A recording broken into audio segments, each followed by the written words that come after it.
Well, welcome everyone to today's Q&A. My name's Gary Grower. I'll be hosting and reading the questions off and hopefully trying to answer the best we can.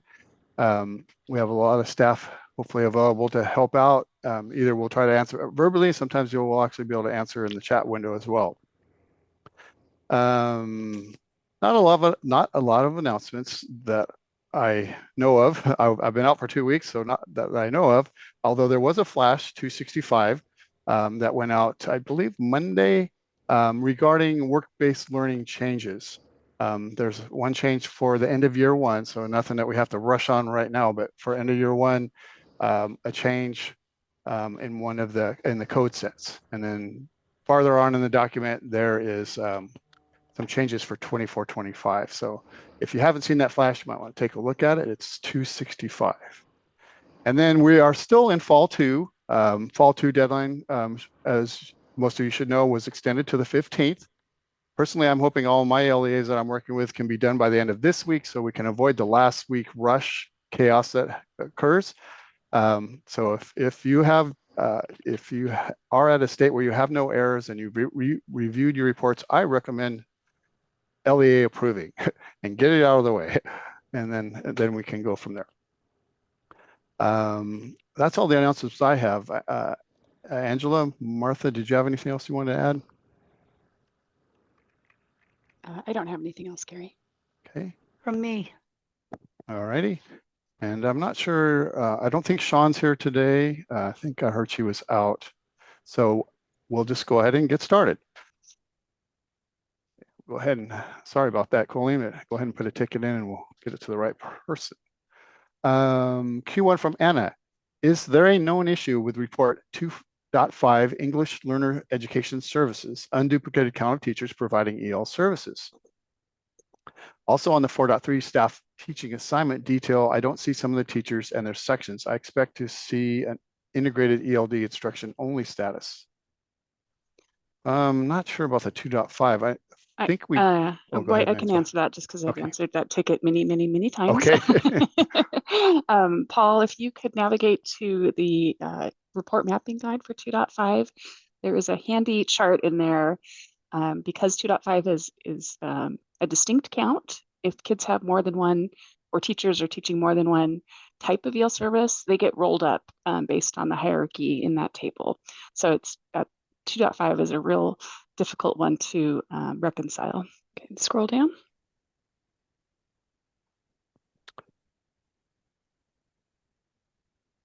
Keep going. There's a whole matrix down there. There you go. Yeah, there we are. Scroll up just a little bit so you can see the whole title. There you go. So depending on what they're teaching, they get rolled into different categories. And so, like I said, it makes troubleshooting those reports difficult. And if you want to pop that in the chat, that link, Paul. And then for 4.3, don't we have an issue on that? should be working fine. So okay. What is the question on 4.3? She doesn't see some teachers and their sections as she expected. We may need a ticket so we can. Yeah, we can just double check that for you if you want to put in this ticket with a seed. Although if she's looking at the 4.3 that was certified prior to the fixes that went in, that could be, so we don't know what. I feel like I was checking some of those bugs, Martha, and sometimes it was fixing the certified version too. Yeah. Okay.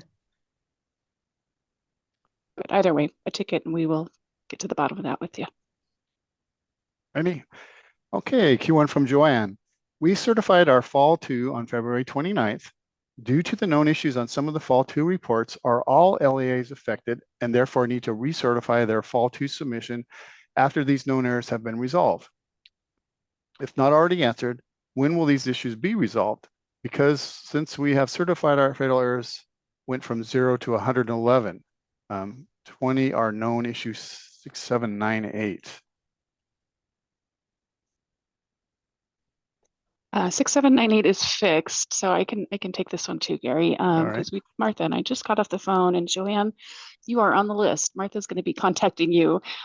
We had another round of fixes go in for that error that's been plaguing us all fall to SCSE0641 F2. We found while we were fixing the known issue 6798, we found a scenario where it was not triggering when it should, meaning you had a primarily enrolled student who had no course records at all for 23-24.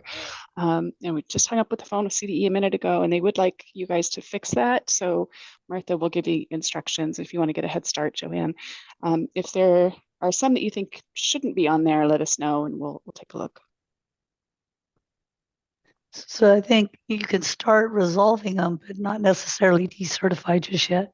But I hope to get the letter out either today or tomorrow. I had an LEA right before this Q and A that had 0 errors and now has 60, and they're valid. The 641 is a valid because the students do need to have course data. So did you happen to ask why they didn't report them originally? I think it was the bug because these were adult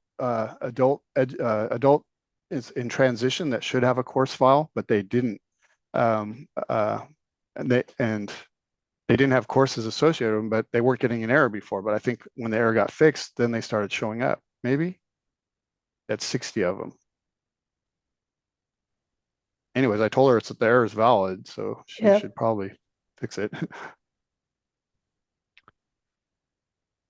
Q1 from Brooke. After reviewing the 16.21 report today, I am wondering if we should be adding a pending meet record in CALPADS with the 90 late without cause delay reason for students who plan review or eligibility reevaluation is overdue without cause, or should we not bother because it will not remove the student off of the 16.21 until the review happens? Well, I don't remember the answer to that from Brandy's session yesterday. Do we have Joe? I know we have Andrew. You make Andrew a co-host, Marshall.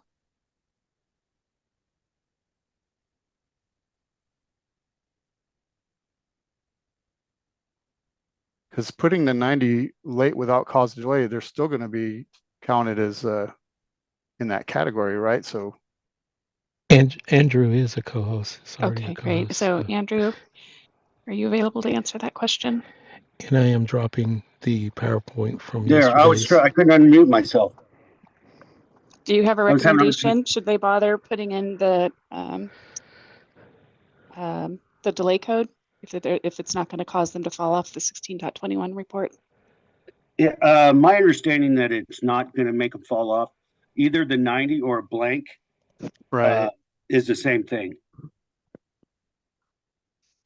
The question is, would you just leave it, not bother sending it up? Why do we even collect the 90 late without cause if it's? I think Brandy had a reason why you should do it, even though it doesn't fall off. I thought she mentioned that. We were talking about it yesterday about so much. I don't. I know they mean the same thing, and that of course we would want the data. You know, if they feel like putting it in, I guess is the answer. Okay. At this point, will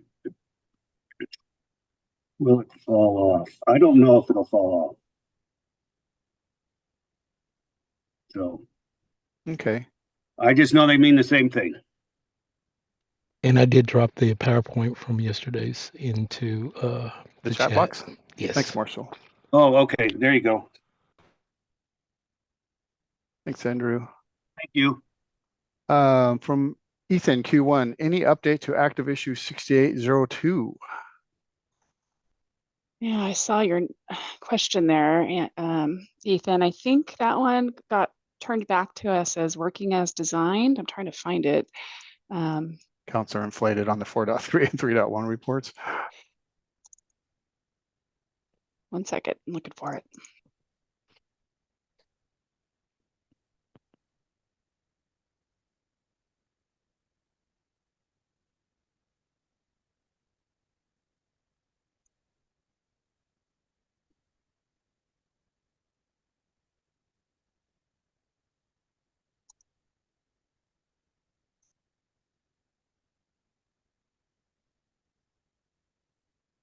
He says it has seemed better on his end, but waiting to hear if the bug is smushed before proceeding. Yeah, it looks like they just didn't update the problem ticket correctly.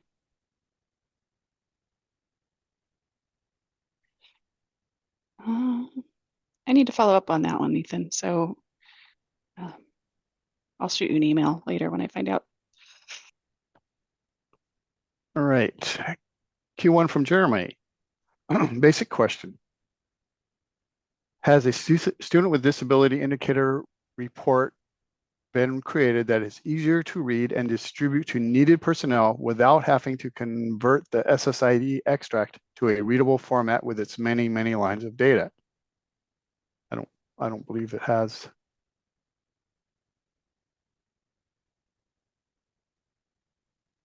Well, I'm wondering if one of the 16.x reports, I don't think they are ODS though, right?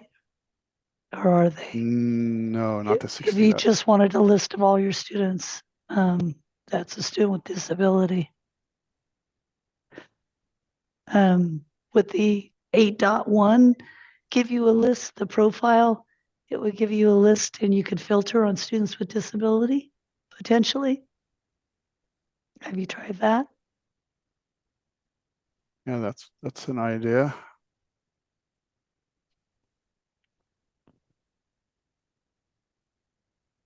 If those don't work out, then send in a ticket. We'll do some more digging for it. It says more to do with those that are being added through the SSID uploads to our SIS. So no, the easiest way is the SSID extract, sorry. Okay, Q1 from Cassie. If a student transfers in with an already late plan review or eligibility reeval, do we add a pending meet record with a 50 transfer as the delay reason?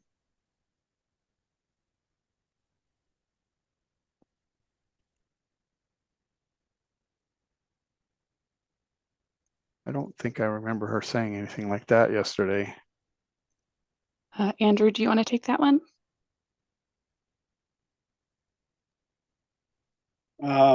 I don't remember talking about that yesterday either. And the meet record, that's part of the sped redesign, correct?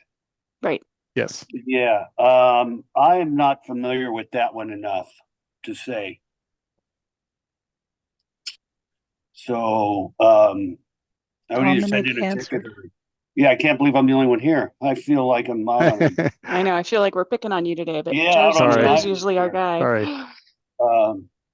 So Dominic he has quite a bit of expertise in this, and Dominic says yes in the event that the data is pulled before you hold the meeting. Oh, Dominic's are good. Thanks, Dominic. And other LEAs are confirming that too. Q1 from Danielle, I'm sorry. Does anyone happen to know when the 24-25 CNP eligibility scales will be posted? I checked with the CD website daily. We need them for our 24-25 annual income survey with our online registration form that is in testing. That's a good question. I think we got that early last year as well because people were trying to do the, as you say. So I think we'll have to, Daniel, put in a ticket and we'll get CD to follow up on that. And Derek says usually in late March. Okay. Camelia says I have a SCSE0641 error in my revised uncertified for a student who is enrolled in our district level school site. Is this a known issue? Well, it's supposed to. Well, yeah, if they don't have an eligible and participating student with disability status record on information day, we are expecting a course there. Okay. At 3:08, Paul's posted the 2.5 report mapping guide. Q1 from Jerry. I have a question regarding school completion status code 330. The language shows past CHSPE school proficiency exam and no standard high school diploma. However, I recently learned that this was discontinued June 30th of 2023, and there's a link provided. The CHSPE has been replaced with the California Proficiency Program, CPP, and with a link. My question is, will this language be updated for code 330 or will the new code be created for CPP? Boy, that's a good question. I saw Heather on the call. Maybe we get to pick on Heather. Heather? And Brandy's he's just showed in. She's here. Oh, awesome. Sorry, We'll guys. backtrack. Hi, Brandy. Hi. Heather, were you able to know the answer to that one? She came off mute, but we don't hear you.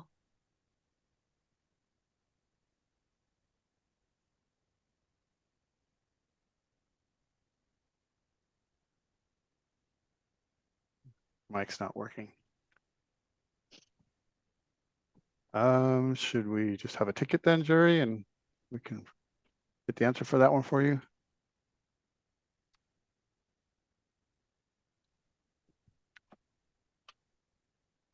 Okay, question one from Loretta. I had to report a long-term sub for a vacancy at one of our sites. There happens to be an EL student in that class, so I'm required to fill in the Ed Services box. I reached out to my monitoring authority to find out what this substitute teacher is authorized to teach in the way of EL instruction. They did not have an answer for me, as the 30-day sub permit does not include such an authorization. In this case, can I mark other EL services, or do I have to mark no EL services as being provided to the student? I want to make sure I pick the appropriate code.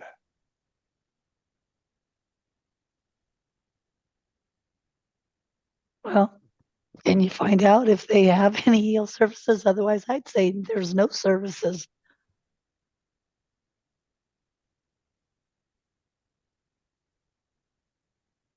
Okay. Because the monitoring authority said, what? They did not have an answer. So they don't collect the information. So in absence of any information, I would say no EL services. Okay. At 3:12, Marshall posted the PowerPoint from Brandy's 16.21 report session yesterday.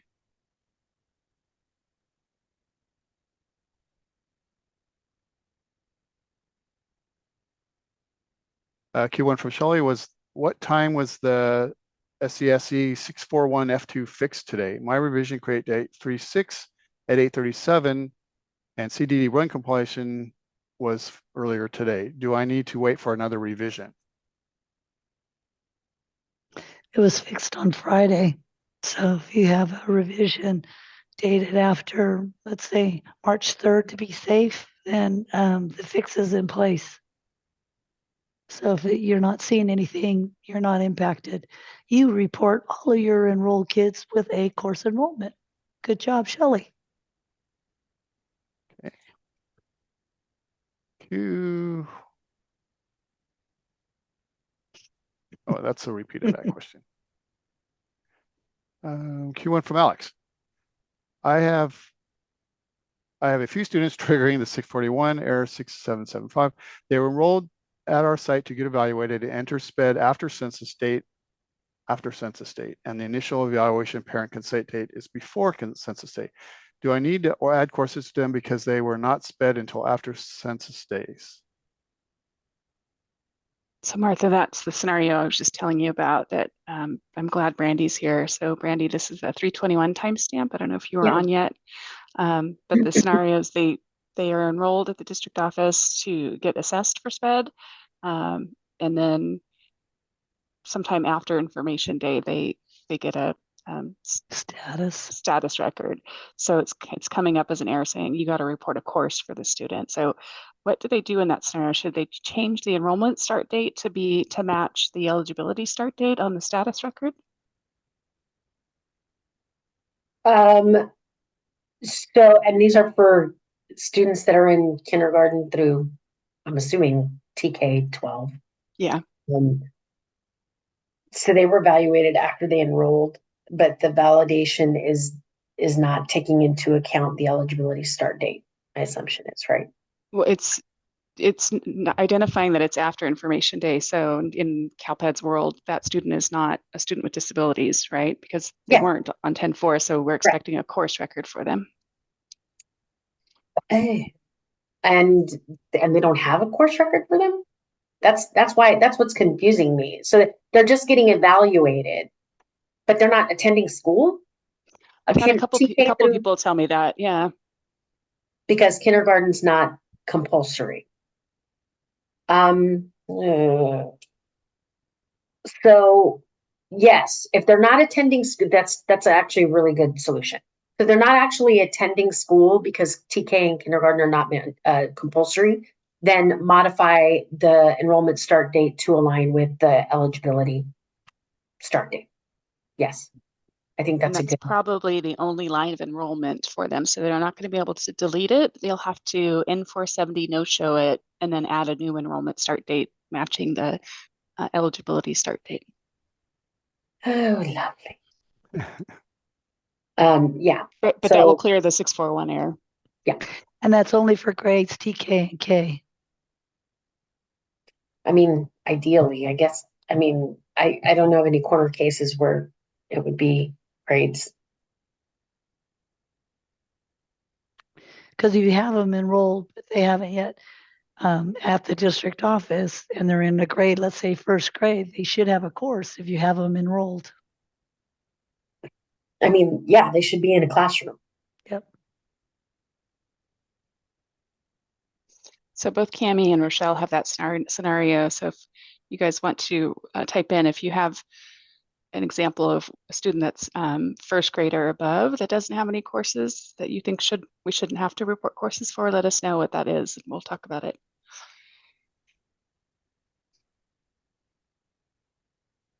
Okay.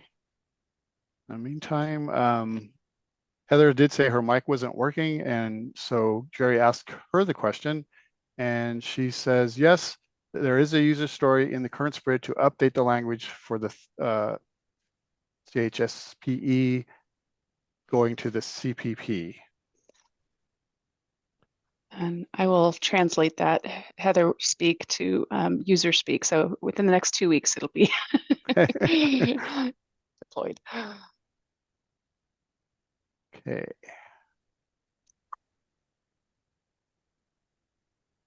Q1, boy, these are all around the 641 today.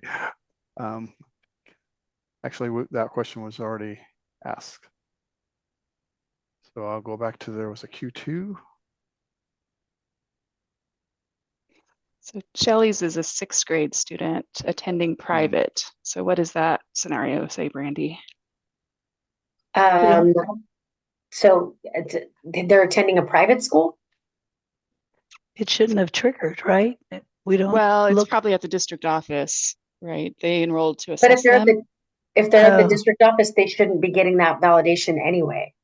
But their eligibility status record was after information day.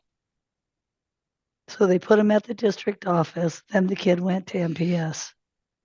But I guess okay, so they're enrolled at the district level for evaluation. My question is, I thought that the validation requiring courses did not apply to students enrolled at the district level. That's not accurate. It applies to if you're at the district office and you're non-special ed. Okay. And these kids are non-special ed at the time because they hadn't been evaluated yet.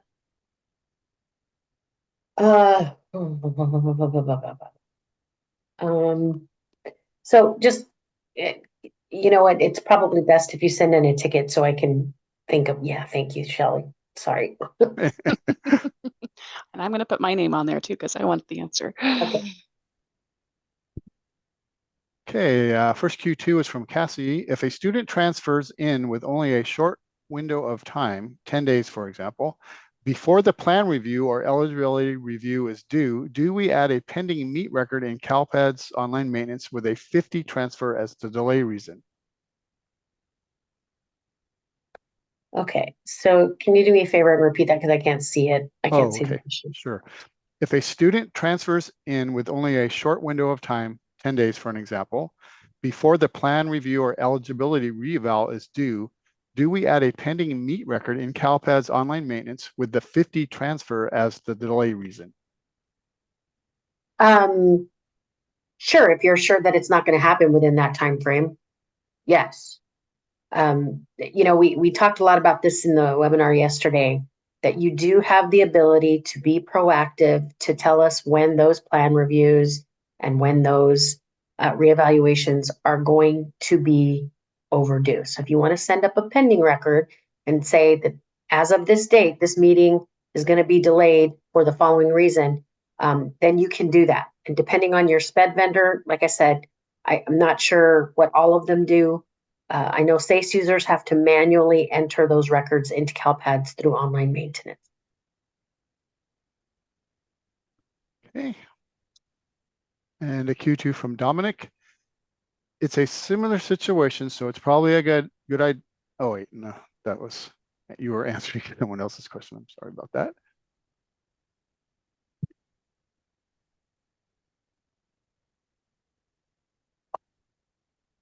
You can always go back up to the ones we didn't answer. Colleen's at 301. 301.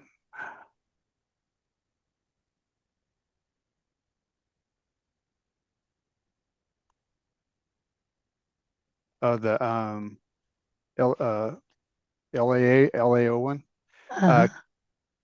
Does the LAO 44865 in an independent study setting cover a single subject physical education teaching departmentalized high school classes? Our administrator thought she heard somewhere that a PE credential cannot be used with LAO, so I'm double checking. 44865 is any subject, any grade. So, but it has to be within an alternative setting.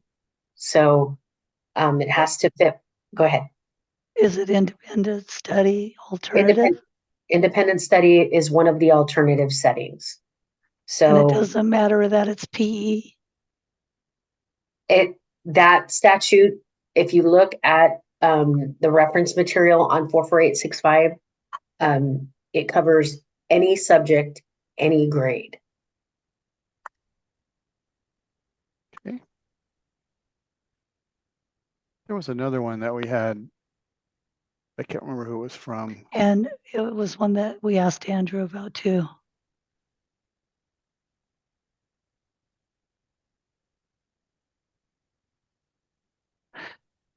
The CMP eligibility, I don't think Brandy knows that. When do they get that data? No, it was about something, the 16.21. Yeah. Was that one of the first questions? I think it was. Well, they get so jumbled. I know, that's hard to find it now. So, and I'm gonna so just to, I'm popping in the chat the verbiage from the CTC's website that confirms 44865. So this is the legal citation for 44865. And you can see that the assignment can be an independent study, any of those settings, grade K-12 content, any. So it does cover PE. I found it. It's at 302, and I'm going to republish it, Randy. Okay, cool. 302. The one No, from now Brooke? it's at 33. It's Got at it. 3. Yeah, I see it. I see it. After reviewing the 1621 report today, I'm wondering if we should be adding a pending meet record in CalPADS with the 90 late without cause delay reason for students whose plan review or eligibility reevaluation is overdue without cause. And we should not bother because it will not remove the student off of the 1621 until the review happens. Okay. If the meeting is overdue, what you're saying, should I bother sending up a pending record telling you that it's late without cause because we're dinged anyway? And so the difference is, once you hold the meeting,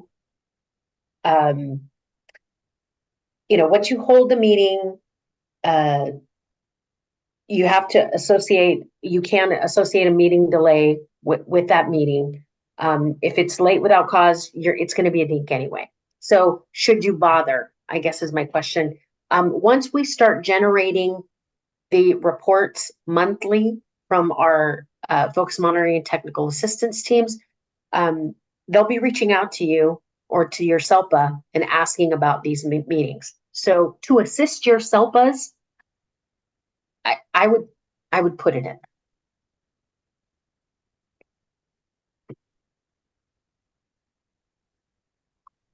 And And Dominic agrees. yeah, he's following up. Late without cause is more accurate. Yeah, it's true. You know what? And the other thing is, it's helpful information, folks, because late without cause, if you have districts that are consistently using late without cause, it's sometimes, not always, sometimes indicative of a more systemic issue, right? That sometimes the SELPA needs to provide professional development on, or work with the LEA needs to, improve their process or guidance. So, yeah, I would argue that it is more accurate. Okay. Any more questions out there that we didn't get?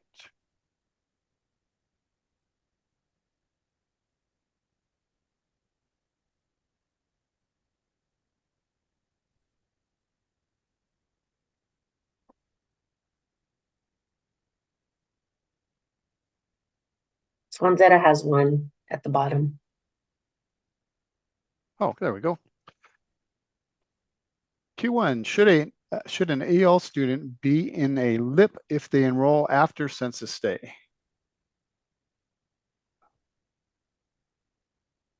Don't we check again in EOY? Isn't there a validation? I don't know if there's language instruction program reports in end of year. I know there's EL reports, but I don't know about LIP reports.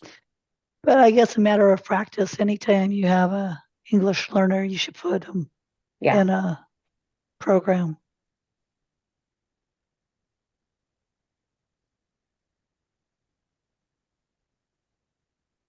Yes, I agree.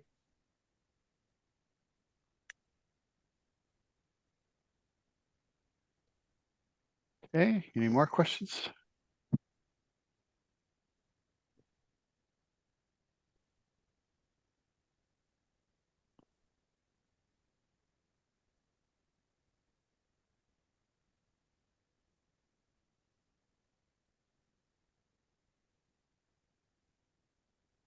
I thought there was one more that we would have been asked that Brandy could have answered, but I can't find. It was the income eligibility. When are we gonna, CD gonna post?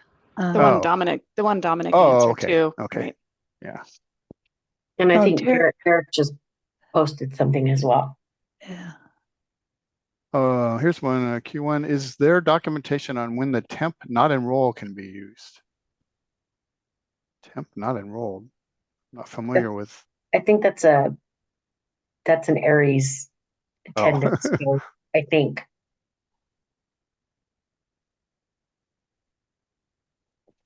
Okay. We don't have an answer about the income schedule, if you will, right?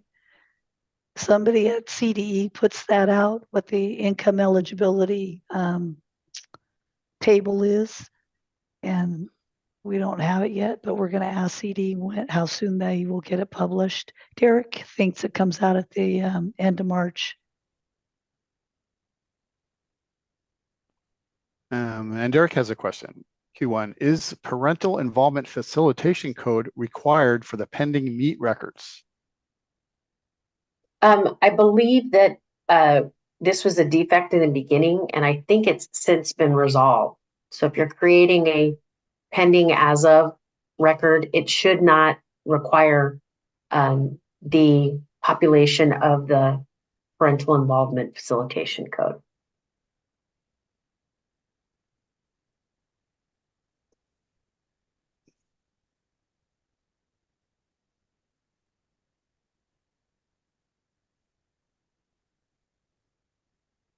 And I also did want to say, for the person who asked about the temporarily not enrolled code, Other areas users can kind of chime in, but my understanding is typically you would use that for periods of time where a student remains enrolled. Like, for example, when they go to a juvenile hall and they're there for 2 or 3 weeks, they use the temporarily not enrolled code so that you know to exclude attendance reporting during that period for the student.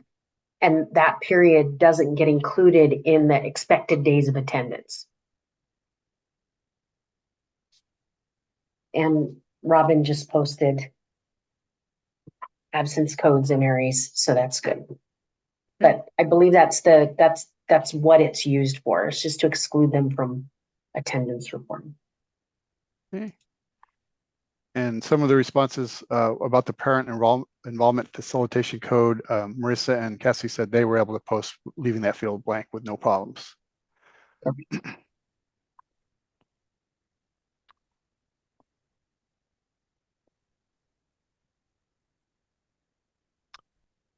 $340. Any more questions? Well, I'm really glad, first of all, to see that a lot of you are posting pending records now. I know that it's probably a pain, but once you get through this big hurdle initially of doing it for the students who are overdue currently, and you build it into your regular processes, it won't be as much of a heavy lift. Lots of people are looking at them, Brandy. We're getting a bunch of tickets. Yeah, thanks for that seminar yesterday. I was actually able to take some of those tickets and answer them.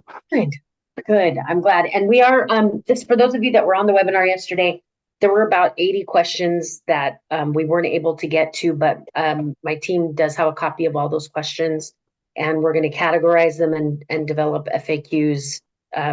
We'll send those FAQs out to the participants, but we'll also get them posted on the website. It just takes a little more time.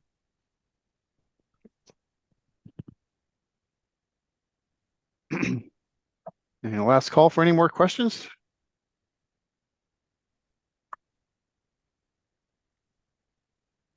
Well, manager, should we call it a day then for this Q&A? Oh, one more. Oh, it is. Rebecca says, not yet, Gary. And actually, she's asking, was that SPED webinar only to the SPED coordinators? It was open. It was open to everybody.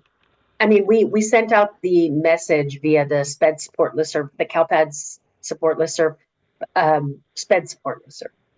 But that listserv, by the way, is open to everybody. So if CALPADS administrators, you want to subscribe to the CALPADS SPED support listserv, you are more than welcome to do so. She said never. Come on. You know, it's job security, folks. But I'm going to type it in to the chat anyway on how you subscribe to that listserv, and then you'll get notified when we do special education specific trainings. Oops. Oh.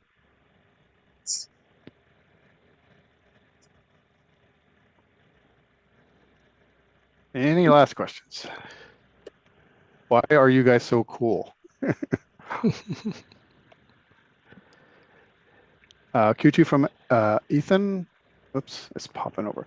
I opened a ticket yesterday, but haven't heard back yet. It looks like the prior year 14.2 reports are not rendering. We'll have to check on that ticket. I don't know if someone grabbed that yet or not. What are the 14 series? I can't remember. Is that the PSTS? Absenteeism. Oh, those. Martha, is that the one you wanted me to look at? Yeah, they're coming you up assign with it to me? 0. I put it in the PM. Oh, you should put my name. Your name is. I think your name is on it. Yeah, it was this morning. So we're working on it, Ethan. So it says 14.2 is not rendering. The 14.1 I looked at had zeros on it, and it could be 14.2 won't render because it's showing zeros. Yeah. We've lost all the, not lost, sorry. Yeah, temporarily, we can't link it. Yeah, my name's not on it, Martha, so it's in my queue. Sorry. I will take Didn't want to overload you, I guess. I'll get that sent up.